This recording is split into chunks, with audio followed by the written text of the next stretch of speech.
Assalamualaikum warahmatullahi wabarakatuh. Bagaimana kabarnya peserta webinar kali ini? Pastinya jangan lupa 3M.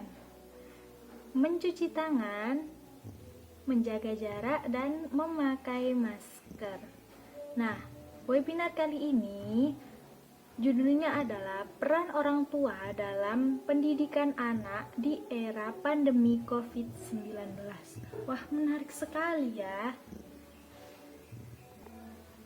Langsung saja, saat ini kita seolah dipaksa oleh keadaan untuk tetap tinggal di rumah.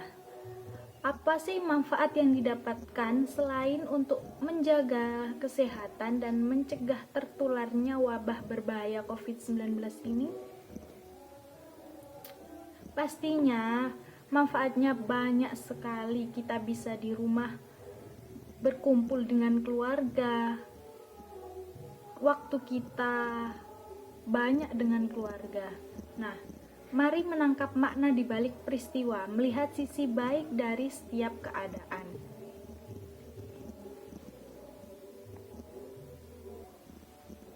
Seberapa pentingkah sih keluarga? Dihirupik kesibukan dan rutinitas keseharian telah banyak membuat kesempatan bersama keluarga menjadi berkurang bagi sebagian orang. Begitu banyak fakta dan data bahwa berbagai permasalahan umat manusia berawal dari lemahnya bangunan keluarga. Nah, di sini ada panduan praktis bagi orang tua dalam mendampingi anak belajar dari rumah. Sekarang kan musimnya BDR ya, belajar dari rumah. Nah, ini ada panduan praktis bagi orang tua dalam mendampingi anak belajar dari rumah. Yang pertama, mendampingi anak belajar dari rumah dengan mikir. Apa sih itu mikir? Mikir itu M-nya, membuat jadwal dan aturan bersama. Jadi, ingatkan anak tentang aturan dan jadwal yang sudah dibuat bersama, kesepakatan antara si anak dan si orang tua. Dan I-nya, ide kegiatan. Bantu anak dengan ide-ide kegiatan bila anak bingung menuliskan kegiatan apa yang akan dilakukan pada hari berjalan.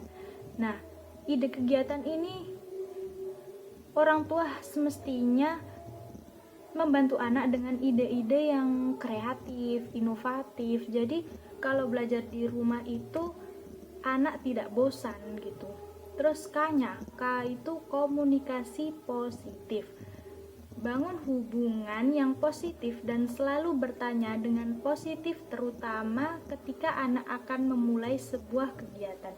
Jadi cobalah berkomunikasi dengan si anak dengan hal-hal yang positif.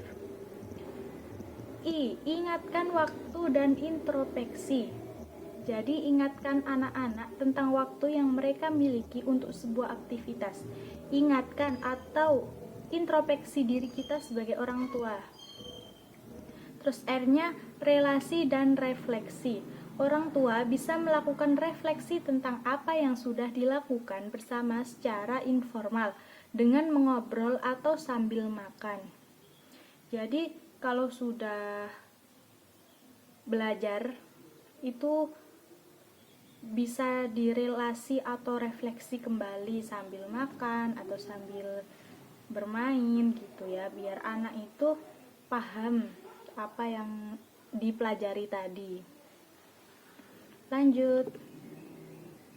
Nah, yang kedua yaitu membuat jadwal kegiatan. Membantu anak membuat jadwal kegiatan bukan berarti membuat jadwal untuk anak, namun memberikan kesempatan anak untuk membuat jadwal mereka sendiri. Hal ini membantu anak bertanggung jawab terhadap semua rencana kegiatan yang akan dilaksanakan pada hari berjalan. Berikanlah waktu kepada anak untuk mengingat kembali apa yang harus dikerjakan secara harian. Tuliskan dan tempelkan jadwal kegiatan yang sudah dibuat anak di tempat yang mudah terlihat. Diskusikan atau beri kesempatan anak untuk membuat 2 opsi kegiatan sehingga ada pilihan kegiatan yang bisa dijalankan. Jadi dari bangun tidur itu tuh bisa dijadwal dari bangun tidur. Kita jam segini makan, terus belajar, bermainnya di jam berapa itu dijadwal, nanti ditempelkan, nanti anak akan ingat jadwal itu. Lanjut. Nah, yang ketiga yaitu ide kegiatan. Jika anak kesulitan menemukan ide kegiatan, bantu mereka dengan menyebutkan beberapa hal yang bisa dilakukan selain mengerjakan tugas dari sekolah. Seperti contohnya kegiatan rutin harian, mandi, pagi, sarapan, dan berdoa. Kegiatan belajar, mengingatkan apa yang harus disiapkan anak di rumah sesuai tugas yang ditugaskan guru. Kegiatan fisik seperti olahraga ringan, membersihkan halaman, membersihkan rumah atau kamar mandi sendiri, membersihkan alat pribadi seperti mencuci piring dan gelas setelah makan. Kegiatan lain bisa membaca buku, bermain musik, menulis jurnal, bermain games, membantu orang lain. Begitu ya. Lanjut, yang keempat yaitu komunikasi positif saat memulai. Tanyakan ke anak terlebih dahulu, apa yang bisa ibu bantu? Bantulah anak untuk memahami apa yang harus dikerjakan. Orang tua sangat penting untuk menanyakan sesuatu yang bisa dibantu sehingga membangun hubungan positif dengan anak. Bertanya tentang apa yang bisa dibantu bukan berarti mengerjakan suatu pekerjaan yang harus dikerjakan anak, tapi kita itu membantu. Kalau dia nggak ada ide atau bingung bu, gini bu, nanti kita bisa membantu, bukan berarti kita mengerjakan pekerjaannya ya. Lanjut.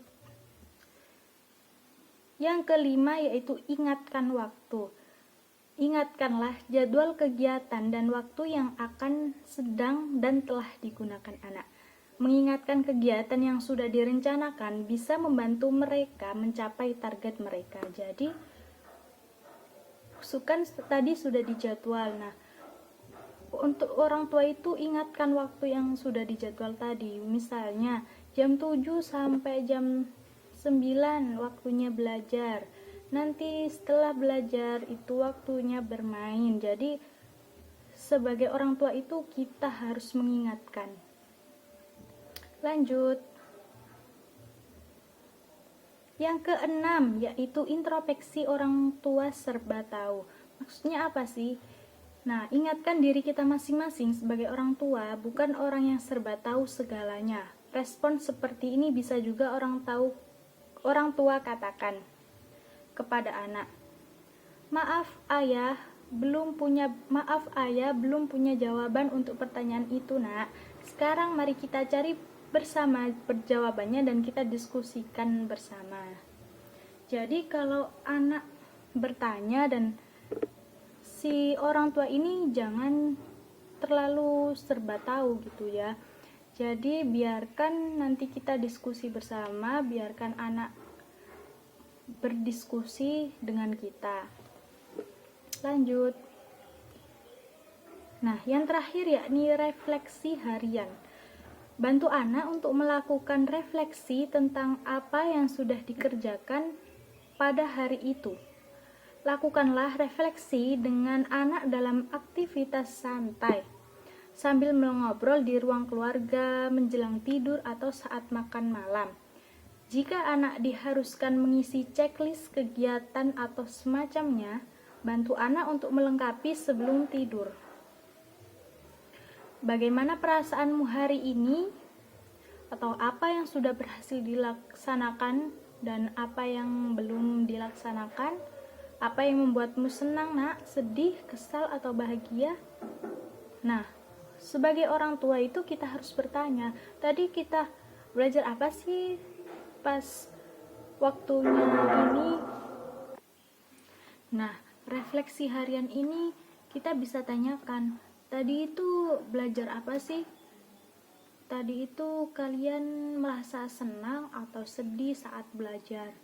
Nah, Begitu terus kita refleksi harian, setiap hari kita refleksi saat mau tidur atau saat makan bersama, kita tanyakan kepada si anak. Nah, itulah 7 tips atau panduan praktis bagi orang tua dalam mendampingi anak belajar dari rumah. Semoga bermanfaat. Sekian, saya kembalikan ke moderator.